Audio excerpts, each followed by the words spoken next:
그러면서 하나님의 뜻이라면은 내가 있겠다. 그리고 다시 온 게 오늘 본문의 말씀입니다. 그래서 거기에서 가장 오래 머물러 있었어요. 에베소에서. 그 당시에 에베소는 세계적으로 큰 무역 도시였고 그때 당시에 소아시아 시대에 아주 최대 도시로서 동양과 서양을 연결하는 신로마라고 그렇게 불렀습니다. 거기에는 음악당도 있었고 또 체육관, 거대한 쇼핑상가, 그리고 목욕탕, 큰 목욕탕이 시설들이 많이 있었습니다. 그래서 세계에 사는 많은 여성들이 그들이 소원이 뭐라고 했냐면은 우리는 꼭 에베소에 한번 가고 싶다는 그런 소원을 가졌다는 것입니다. 오늘은 사도 바울이 아주 열성적으로 아주 전략적으로 그가 전도를 했던 그 핵심 전략이 무엇인가를 좀 살펴보고 넘어가겠습니다. 1절에 보니까 아볼로가 고린도에 있을 때 바울이 윗지방으로 다녀 에베소에 와서 어떤 제자들을 만났다고 그랬어요. 근데 어떤 제자들은 하나님 믿는 그러한 신자였어요. 근데 예수님의 예수님에 대한 지식이 아주 빈약했던 사람이었어요.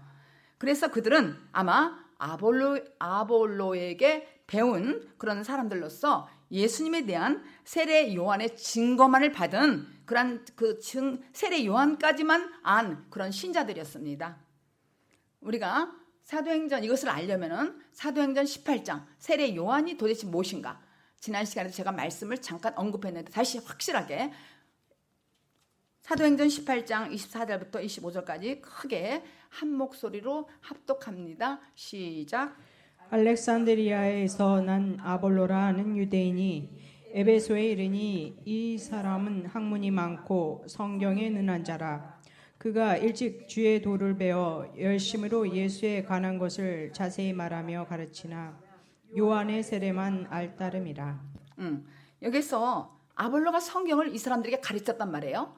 성경을 가르쳤는데 예수님에 대해서 가르쳤어요. 그렇게 가르치기는 가르쳤는데 요한의 세례까지만 아는 것이었어요. 그는 아직 성령 세례를 알지 못했습니다. 이 아볼로는. 그래서 메시아가 이 땅에 오시는 그 길에 대해서 아볼로는 계속 말씀으로 그들을 가르치고 있는데 거기에 누가 등장했냐면은 브리스길라와 아볼로가 쳐다보는 거예요.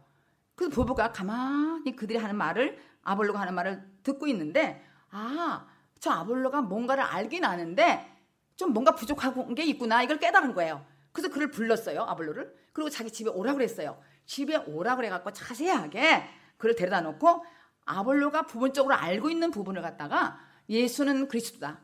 그리고 예수님 그리스도에 대한 것을 자세하게 그렇게 설명했단 말이에요. 아볼로가 부분적으로 알고 있는 것을 자세하게 설명했더니 아볼로가 굉장히 지혜와 능통한 사람이었기 때문에 온전해졌단 말이에요. 사도 바울이 이 부부가 얘기했더니 이거 온전해졌어요. 그리고 생명이 있었고 또 생명 속으로 깊이 들어갔단 말이에요. 그러니까 온전하고 풍성해졌다는 거예요. 요한의 세례만 알았는데 아볼로가. 그래서 생명 속으로 깊이 들어간 역사가 일어났다는 얘기예요. 그런데 그와 같이 오늘 본문은 에베소에서 사도 바울이 만났던 그런 사람들이 전부가 누구였냐면 세례 요한의 제자들이었던 거예요. 그래서 그리스도에 대해서 들어서 알고는 있었어요. 근데 실질적으로 이미 예수님께서 이 땅에 오셨고 죽으셨고 승천하셨단 말이에요. 승천하시고 제자들에게 몇 날이 못 되어서 오순절날 마가 다락방에 임하셨잖아요. 임하셨는데 과연 임하셨단 말이에요. 근데 예수님께서 우리의 몸을 성전 삼아 성령으로 영원토록 함께 하시기 위해서 오셨다는 거예요. 근데 이거를 브리스길라 부부가 지금 아볼로에게 설명을 해준 거예요. 근데 오늘 여기 등장한 오늘 읽어본 말씀대로 이들이 지금 이걸 모르던 거예요. 요한의 세례까지만 알았지. 근데 2절에 보니까 이르되 같이 읽어요. 오늘 2절 3절 본문 시작. 이르되 가로되 너희가 믿을 때 성령을 받았느냐? 가로되 아니라 우리는 성령이 있음도 듣지 못하였노라. 바울이 가로되 그러면 너희가 무슨 세례를 받았느냐? 대답하되 요한의 세례로다. 도대체 이 제자들이 어디서 도대체 생겨난 제자들이길래 성령의 계심도 듣지도 못했다는 거예요. 도대체가 여기서 숨겨진 비밀이 있단 말이에요. 여기서 숨겨진 비밀은 뭐냐면 성령 세례예요. 단순한 성령 체험이나 은사가 아니라 본질적으로 사람이 변하는 그런 본질적인 변화를 얘기하는 거예요. 마태복음 3장 11절에 보면은 나는 너희를 회개하게 하기 위하여, 이 세례 요한이 하는 거예요. 설교하는 거예요. 물로 세례를 주거니와 내 뒤에 오시는 이는 나보다 능력이 많으니 나는 그의 신을 들기에도 감당치 못하겠노라. 그는 성령과 불로 너에게 세례를 주실 것이요 그랬어요. 마태복음 3장 11절에. 이 말씀은 세례 요한이 자기를 가리켜서 뭐라고 그러냐면은 예수가 오시는데 나는 그분의 신발을 들 수 있는 그런 자격도 없다, 그렇게 말하는 거예요. 근데 그분은, 예수님은 이 땅에 오셔가지고 너희들에게 불과 성령으로 세례를 줄 것이다 그랬어요. 근데 내가 너희들에게 지금 말하는 거, 회개하라, 물로 회개하라, 이렇게 하는 것은 진짜 내 뒤에 오실 예수가 오실 거를 나는 그 오시는 거에 대해서는 작업에 불과한 그런 사람이다, 이렇게 자기를 소개하는 거예요. 그래서 성령과 불세례라는 거 여러분들 많이 들어보셨잖아요. 이건 도대체 어디서 나온 말씀인가? 이거는 구약의 두 말씀으로 인용된 거예요. 구약에서 하나는 성령 세례는 요엘서 2장에 기록되어 있어요. 내 신으로 내 남종과 여종에게 부어주리라 그랬어요. 그렇게 인용한 거예요. 근데 또 불세례는 어디서 구약에서 인용한 말씀이냐면은 말라기서 3장에 그에 임하는 날을 누가 쓰리요? 누가 감히 서리요? 예수께 오는 그날에 누가 감히 그 앞에 설 거냔 말이에요. 그리고 내가 심판하러 너희에게 임할 것이라. 이 불은 뭐예요? 우리를 태우는 거예요. 우리를 어떻게 태워요? 우리 더럽고 추한 것들을 완전히 불로 태워버린다는 거예요. 정직한 영으로 우리를 만든다는 거예요. 깨끗하게. 우리 인격 속에 성령의 불이 임하면은 어떤 힘이 나를 사로잡고 있어요. 그걸 느낄 것입니다. 물세례와 성령세례를 내가 받으면은 신이 임하고 그리스도 영이 임하고, 또 불세례는 뭐냐면 나를 태우는 거예요. 내 더럽고 추악하고 이걸 완전히 불로 태운다는 얘기예요. 완전히 불로 태워서 나를 힘을 못 쓰게 확 사로잡고 있는 거예요. 이게 뭐냐면 우리는 전부가 내 의지가 있잖아요. 근데 내가 의지가 있는데 내 의지를 찾고 있는 분은 불세례를 받아야 된단 말이에요. 우리가 성령 체험하고 성령 세례하고는 다르단 말이에요. 성령 체험은 은사와 예언과 방언 이런 걸 체험해요. 근데 성령 세례는 다르다는 얘기예요. 이거는 확실하게 불세례까지 임하는 거예요. 그래서 성령 체험만 하면은 자꾸 내 의가 나온단 말이에요. 짜증도 나고 화도 나고. 근데 성령 세례가 임하면은 물세례까지, 또 성령 세례, 또 불세례를 받으면은 그분이 나를 확 사로잡기 때문에 내가 함부로 행동하지 않는단 말이에요. 여기까지 받아야 된다는 거예요. 근데 아볼로가 물세례까지만 설명한 거예요. 잘 아는 줄 알았더니 성경에 대해서 능통하고 학식이 있다고 그랬는데 그는 요한의 세례까지만 알고 있었다는 것입니다. 그래서 우리가 교회를 오랫동안 다녔어요. 근데 힘이 없어요. 그리고 낙심해. 왜 그럴까요? 그거는 물세례만 알기 때문이 그런 것입니다. 물세례까지만 받았기 때문에. 그래서 우리가 조금이라도 고통스럽고 조금이라도 어려운 환경으로 큰 문제가 오면 요동하는 거예요. 요동하는 거 알죠? 막 요동치는 거예요. 그냥 내가. 그래서 이거는 확실하게 예수님의 세례라는 것은 성령과 불러 주시는 구원의 세례예요. 구원의 세례. 성경은 여러 곳에서 이런 표현은 좀 다를지라도 정말 이렇게 성령의 세례에 관해서 말하고 있는 거예요. 근데 성령 세례는 그 증거는 구체적으로 도대체 무엇인가?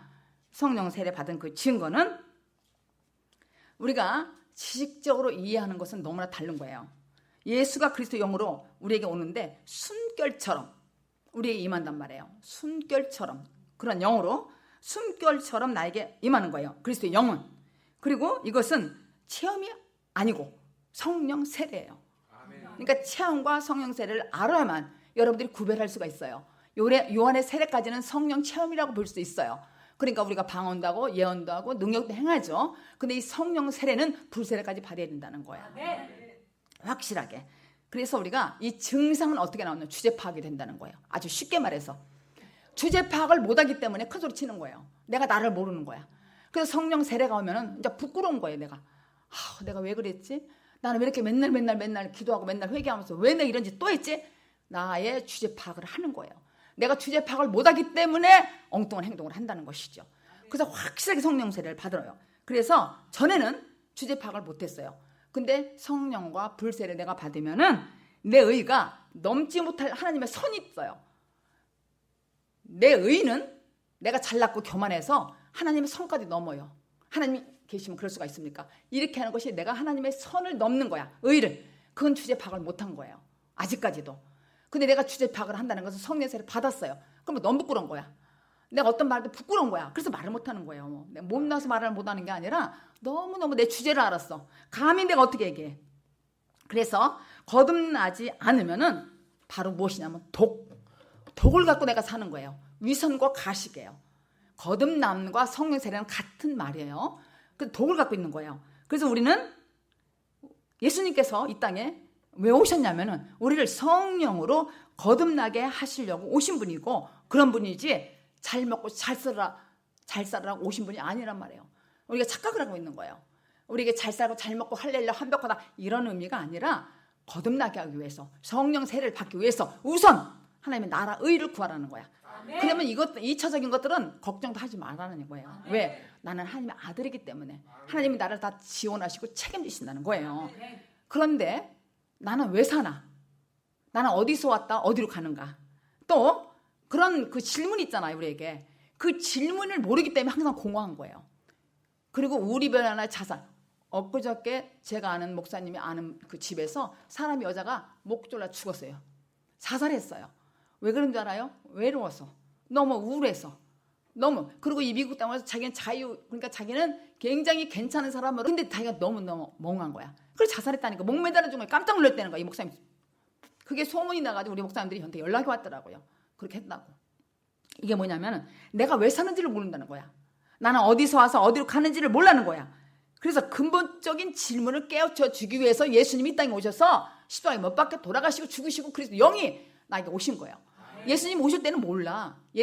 세례 요한의 그 세례까지밖에 몰라 우리가. 근데 근본적인 질문을 알려주시기 위해서 오신 거예요. 너희들이 이걸 알고 싶으면 성령 세례를 받으라는 거야. 거듭나라는 거야. 물과 성령으로. 그러면은 내가 왜 사는지 그 질문에 대해서 답이 나온다는 거예요. 그래서 우리가 공허하고 혼돈스럽고 이렇잖아요. 우리가 상처라는 게 있잖아요. 여러분들 상처.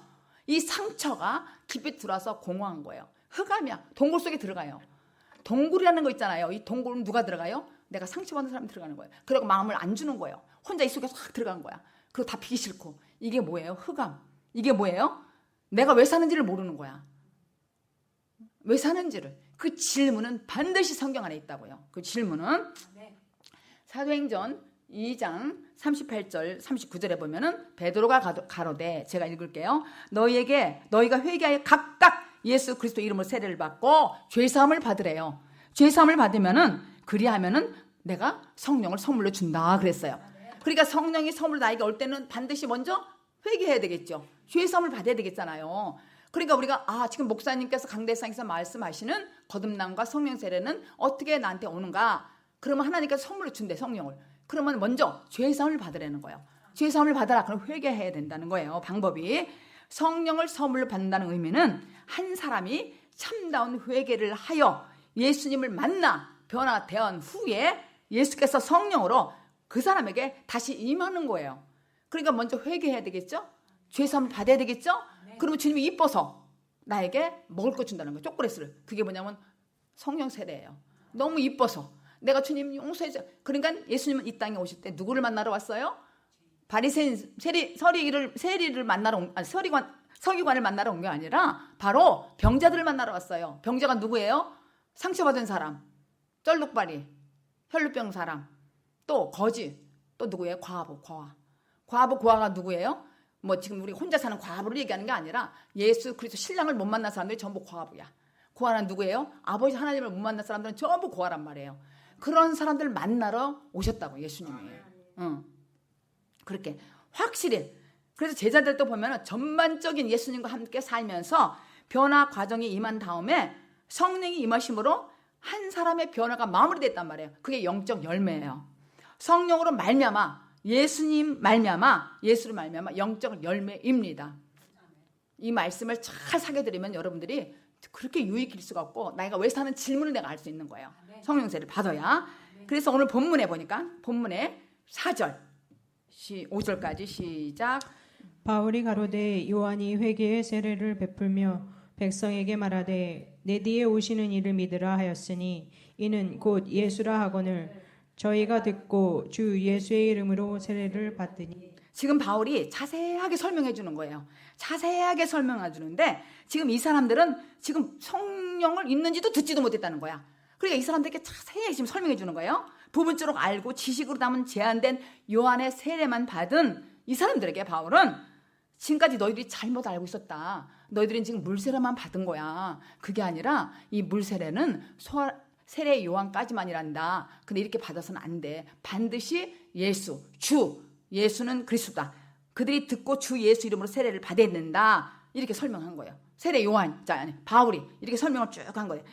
너희들은 예수 이름으로 세례를 받으라. 이렇게 조곤조곤 지금 설명을 한 부분이 4절, 5절 말씀입니다. 그래서 성령 세례를 온전히 믿음이 받으면은 내가 온전히 성숙하여서 하나님의 일을 할 수 있는 주의 군사가 되고 누가 무슨 말 안 해도 이웃을 내 몸과 같이 사랑할 수 있는 그런 능력이 나한테 임한다고요. 성령 세례를 받아야만. 그래서 근데 이 성령 세례라는 것은 자신이 예수님에 의해서 새롭게 변화되어서 새 사람이 되는 것입니다. 그래서 몸이 다시 우리가 아까 사도신경 외웠죠? 몸이 다시 사는 것과 내가 영원히 사는 것을 믿겠습니다. 이 말씀. 그게 계시록 21장 5절 한 절 우리가 크게 함께 읽어보겠습니다. 시작.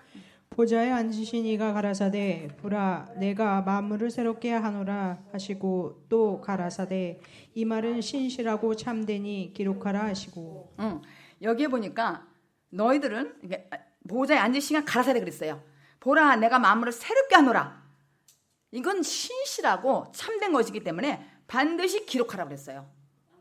몸이 다시 사는 것과 영원히 사는 것에 대해서. 그런데 이 성령 세례, 성령을 받았느냐? 이 성령 세례는 거듭남과 또 부활, 생명의 부활과 이건 똑같은 그런 거예요. 기독교의 핵심입니다. 그래서 우리가 소망의 기초를 알아야 된단 말이에요. 소망의 기초.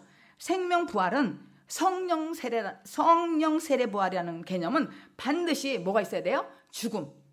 내가 십자가에 못 박혀 죽어야 된다는 얘기예요. 나의 죄사함을 받아야 된다는 거예요. 그 죄사함을 받는다는 것이 십자가에 못 박는 거예요. 그래서 반드시 내가 성령 세례를 받으려면은 내가 죽음을 통과해야 된다는 거예요. 이 죽음을 통과해야 된다는 것은 내 자존심을 꺾어야 된다는 거예요. 마지막 자존심. 내 주제 파악을 하라는 얘기야. 내 주제 파악은 뭐냐면은 내가 잘났다고 그동안 했던 거, 내가 옳다고 했던 이 모든 것들을 한 번은 칵 꺾어야 된다니까요. 근데 이게 죽기보다도 어려워요. 왜? 내가 너무 상처가 많아. 너무 못 꺾여서 자존심 상해서. 근데 주님께서는 그 자존심 상하는 거를 제일 내가 싫어하는 어떤 걸 콕 찍어요. 그래갖고 나가 상처를 주게 만드는 거야. 그럼 내가 동굴에 또 숨어.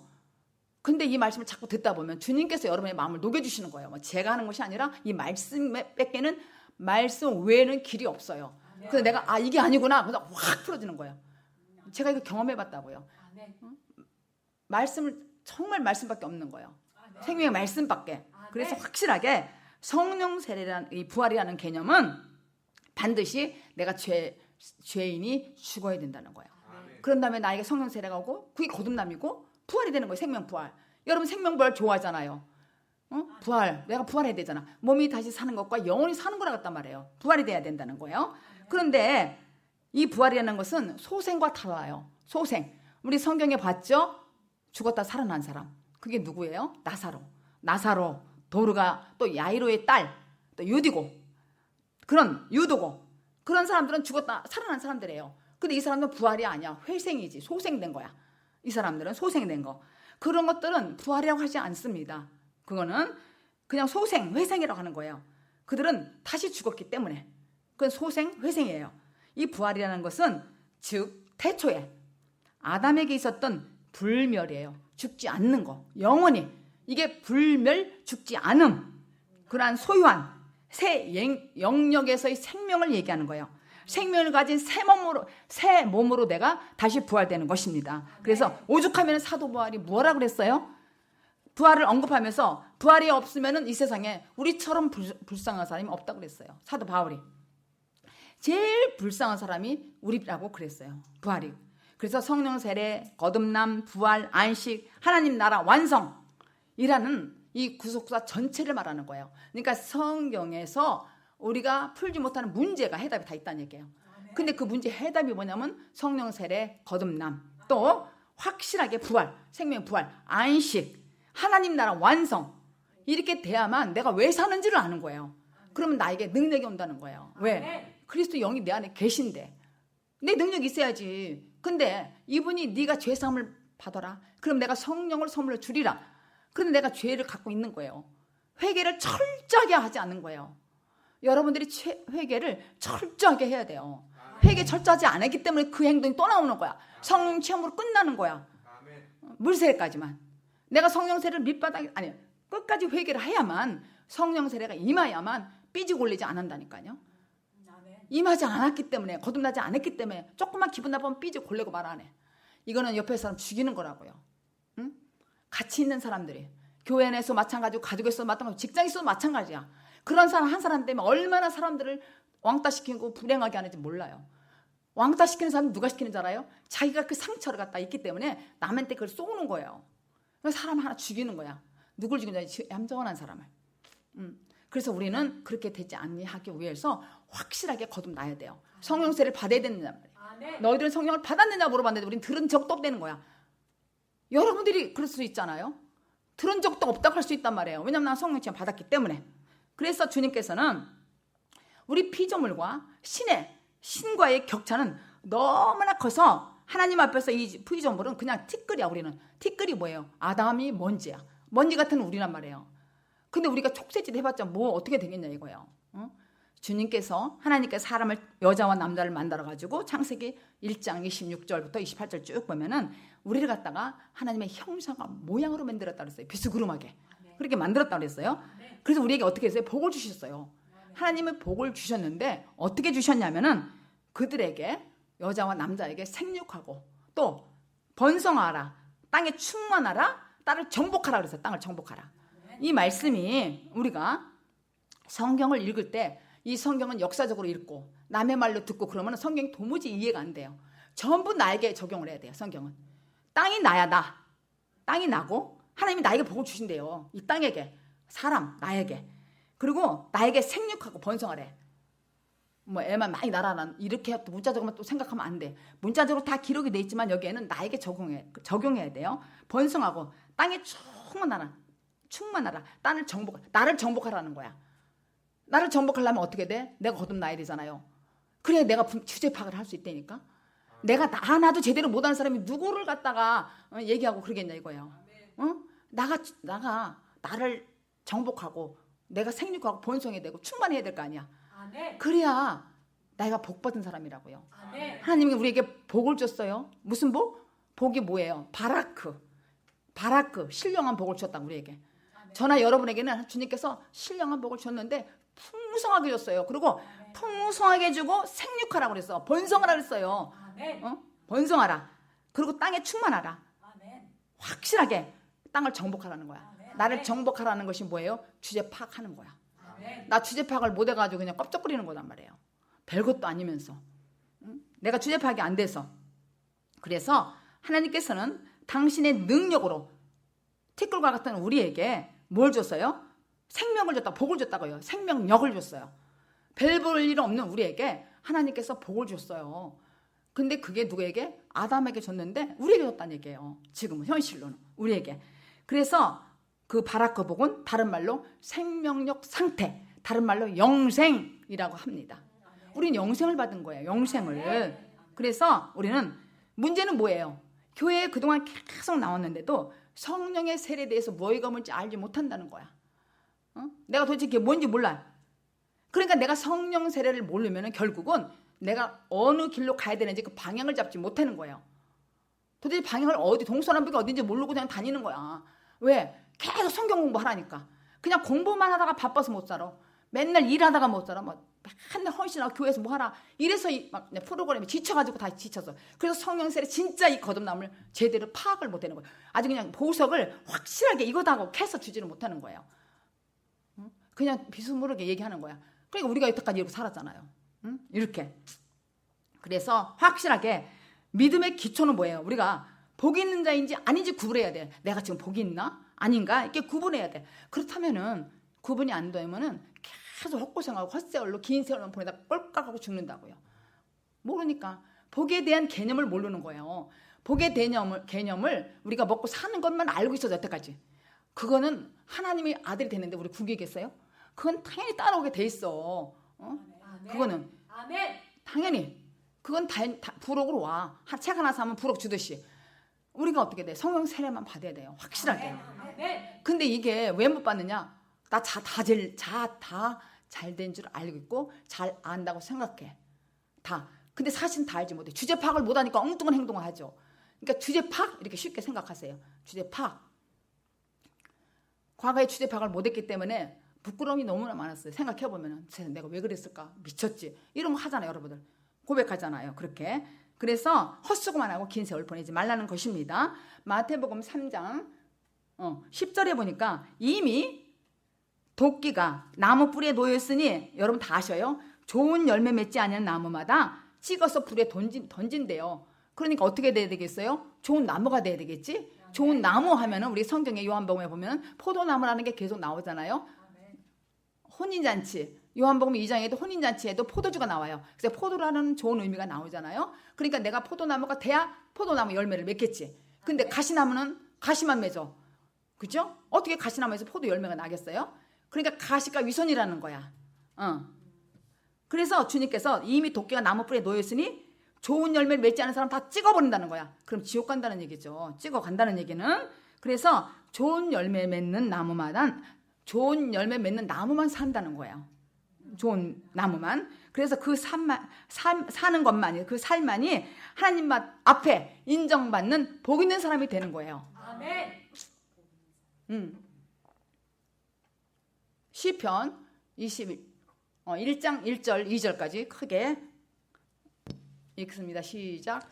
복 있는 사람은 악인의 길을 쫓지 아니하며 죄인의 길에 서지 아니하며 오만한 자의 자리에 앉지 아니하고 오직 여호와의 율법을 즐거워하여 그 율법을 주야로 묵상하는 자로다.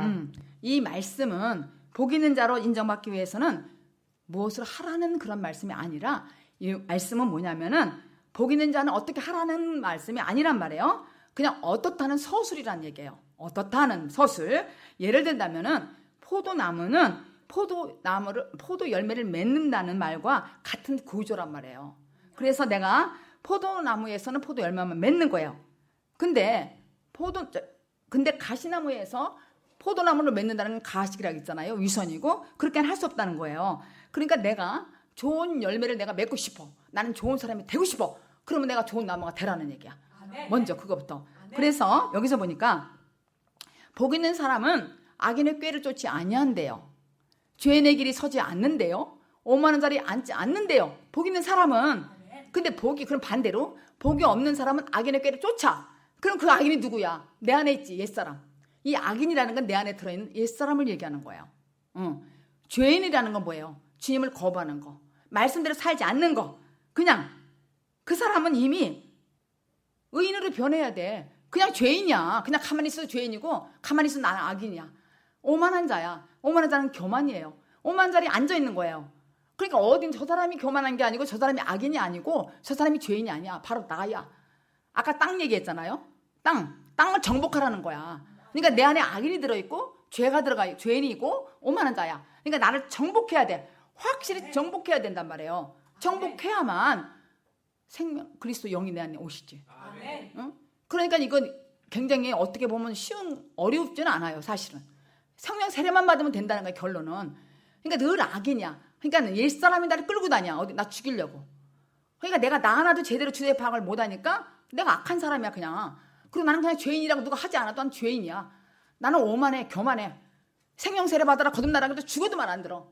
그냥 대충 이렇게 믿어서 왔다 갔다 하면 되는 줄 알아. 이게 오만한 자란 말이에요. 자기가 오만한 자란 얘기야. 이런 사람. 그래서 이렇게 되면은 그럼 도대체 어떻게 할까? 그럼 내가 그렇게 좋은 열매를 맺는 사람이 되면은 만사 형통한대. 시편 1장 1편 3절에 답이 뭐예요? 답이 나왔어. 그는 만사 형통하는 복을 받는다는 거예요. 근데 만사 형통하는 복은 뭐예요? 율법을 주야로 묵상하는 자로다 그랬어요. 율법을 주야로 묵상하는 자로다 하는 것은 거듭남과 성령 세례의 다른 말이라고요.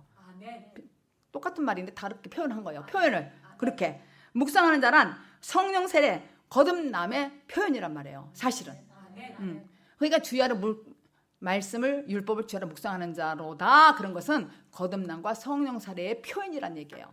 그래 확실하게. 그래서 성경에 복 있는 사람은 생명이 있는 자들에게만 해당되는 말이에요. 사실은 복 있는 사람은 그래서 복 있는 사람은 생명력 있어요. 그리고 영생이 있고 그러한 영생이 가시적으로 드러나는 상태가 성도의 영광이라 그러는 거예요. 여러분들이 영광 드린다고 하죠. 말로는 영광 있어요? 영광이 없는데 어떻게 영광을 드려? 영광은 반사예요. 옆에 있는 사람이 알아. 빛이 나. 반사가 돼가지고 그게 영광이에요. 복 있는 사람은 그리스도 안에만 있어요. 사실은 우리 기독교 안에는 바라크 복, 신령한 복, 예수 믿는 사람, 거듭난 사람이 복 있는 사람이에요. 복 있는 사람. 그래서 그 생명이라는 것은 그리스도 안에만 있습니다. 그래서 예수 그리스도 믿는 사람들만이 영생을 누릴 수가 있다는 것이죠. 믿지 않는 사람 영벌, 영원히 지옥 가는 거예요. 영원히. 그래서 산다는 것은 영광을 위해 빛을 발하며 사는 하나님과 나와의 관계가 삶이 확실하게 맺혀진 사람 그런 사람이에요. 산다는 것은 예를 들자면 나는 그리스도인이에요. 나는 그리스도 안에서 사는 사람이에요. 이렇게 한다면은 당당하게 증거할 수 있는 증인이 된단 말이에요. 내가 당당하게 알지도 못하는 주제 파악도 못하는데 어디 가서 예수 그리스도를 증거하는 말 한다고 해봤자 열매 못 맺어요. 맺어봤자 그냥 왔다가 다녀. 하여튼 어쨌든 그렇게 다녀도 첫 번 율법 그 다음에 복음으로 가니까 괜찮죠. 그렇게 그래서 우리는 성령 세례 받는 자답게 증인의 삶을 사는 것이 창조의 목적에 해당되는 거예요. 창조의 목적. 그래서 우리는 창조의 목적에 해당된 사람들이야. 저와 여러분들은. 그래서 창조의 목적에 합당하다는 그 표현은 성경을 이렇게 언급하고 있어요. 어떻게 보면 본체적 발산과 발산적 영광이라고 그래요. 본체적 발상이라는 뭐냐면은 아주 신령스럽고 아주 성스러운 그런 빛을 말하는 거예요. 본체적 발산은. 그리고 발산적 영광이라는 뭐냐면 아주 그냥 한껏 그리스도 영을 발산하는 거야. 감정을. 그리스도를 만나면 막 힘껏 발산하잖아요. 너무너무 하고 싶어서 미친 짓 하고 돌아다니는 것처럼 그렇게 사람들이 욕을 하잖아요. 예수 안 믿는 사람들이 미쳤다고. 근데 나는 너무 좋아. 발산하고 싶어. 발산, 영광, 반사를 막 하고 싶단 말이에요. 누가 무슨 말해도 막 기도하면 아멘 이렇게 소리 지르고 막 이렇게 하는 것도 발산하는 거야. 너무 기뻐서. 주님 너무 기뻐서. 그래서 아주 감정 분을 그냥 한껏 드러내는 거. 그게 발산이란 말이에요. 그런 증상이 나온다고요. 성령 세례 받은 사람은. 확실하게 불타는 사랑을 받았다니까. 그래서 본체적 영광은 뭐냐면 이것은 다른 피조물들과 비교도 할 수 없는 자신 안에 실제적으로 탁월한 그런 신성 자체를 본체적 영광이라고 그러는 거예요. 이거를 써놓고 한문을 딱 찾아보니까 아주 빛을 발산한다고 하더라. 딱 뭔지 알아요? 한마디로 불타는 사랑이더라고. 하나님이 우리를 너무 사랑하셔서 그 사랑이 불탄대요.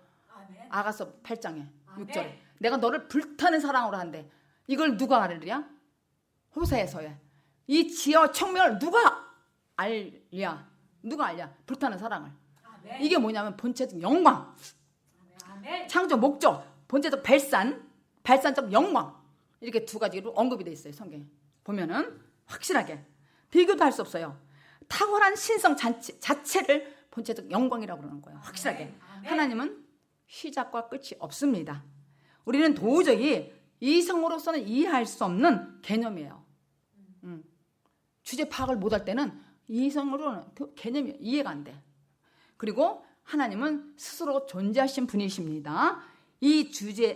정말 이 우주 모든 곳에 존재하는 모든 피조물은 스스로 존재할 수 있는 것들이 아무것도 없어요. 우리는 하나님과 함께 있어요.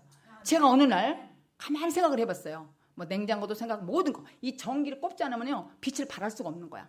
근데 우리는 똑 떨어져 있어 우리가. 그리고 이 속에 있는 모든 위와 창자 이런 거 다 대롱대롱 매달려 있어. 그런데 우리를 하나님께서 발산하게끔 만든다니까요. 이게 신비하잖아요. 자다가도 깜짝 놀랄 일이더라고. 그냥 우리가 그때는 그냥 무조건 살았어. 그냥 요한 세례까지 알 때까지는. 그런데 어떻게 이게 다 대롱대롱 이게 움직이냐 말이에요, 이게. 하나님 어떻게 우리를 이렇게 창조해 놓으셨냐고. 이게 신비더라고요. 신비더라고. 확실하게. 그런데 우주 행성 있잖아요. 모든 행성들도 다른 행성들과 부딪히지 않도록 인력과 또 질량과 거리나 회전 속도에 의해서 이런 것들이 긴밀한 그런 의존적 관계로 돌아간대요. 달과 별과 이 모든 것들이 긴밀하게 적당하게 거리와 이 모든 걸 맞춰서 살살살 돌아가는 거야. 이거 누가 만들어? 하나님 만들었지. 하나님 어떻게 만들었어요? 손가락으로 만들었다는 말이 있어요. 손가락으로 시편에 보면 손가락으로. 그 손가락으로 만들었다는 것이 그냥 이렇게 표현을 저자가 그렇게 쓴 것이지 하나님께서는 말 한마디로 만들었단 말이에요. 그러니까 너무너무 이거를 아주 빛깔로 이렇게 나타나기 위해서 손가락으로 이렇게 만들었다는 말씀이 나오는 것입니다. 그래서 우리는 하나님은 완전성이잖아요. 완전성. 우리 형상과 모양으로 만들었어요. 과거에는. 우리 인간에게도 하나님 성품 비스무리하게 조금은 남아있어요. 그래서 가끔 우리에게 뭐가 나와요?